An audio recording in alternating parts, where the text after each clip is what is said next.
ke zamu rabu da jira mahukunta wanda za su yi wallahi da sai mun ga bayan wannan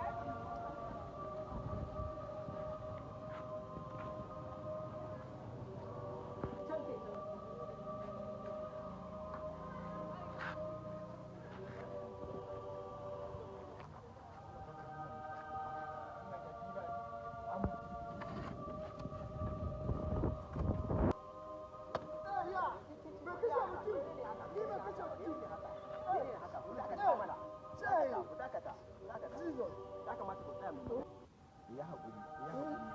yanzu kamata yi a ce mu jira mu gani kun ga azumi ne a bakin mu yanzu mu jira mu gani yau muka ajiye azumin nan muka sallah mu jira mu gani shekaran jiya kan abin nan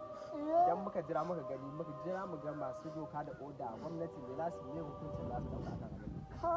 idan ba su dau hukunci ba wallahi tallahi idan ba su dau hukunci ba abin da ba zai taɓa tafiya a banza ba kun sani in ba su dau hukunci ba mutanen gari da al'umma ma za su dau hukunci sai mu jira mu gani mu jira masu doka da oda akan abin su dau hukunci akan abin idan ba su dauka ba wallahi na rantse maka da Allah babu wani wanda za a kyale dan ba wai tsoron su muke ba dan wai mun sun yi abu wai muna tsoron su ne kasa mu sa mu dau hukunci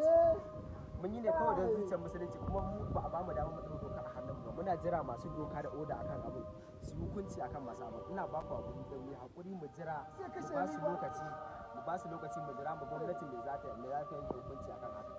an mu kyale shi ne kawai dan kai magana kawai dan saboda dan namu sai musulunci ba ta ce mana kawai dan saboda dan namu da ke zamu rabu da jira mahukunta wanda za su yi wallahi da sai mun ga bayan wannan hukunci kawai zamu rabu da shi ya mala ya hamu kawai zamu rabu da wannan mutumin musulunci ne wannan din sa ba shi da haƙƙin komai akai ku zo ku taɓa shi musulunci bai ce mana zamu rabu da shi musulmai ma tigon ba hannuna a ciki mu kwantar da zuciya ba hannuna kwantar da zuciyar mu kwantar da zuciya mun da ba kai ba shi yanzu wannan yanzu duk wannan ba shi bane yanzu hakuri za ku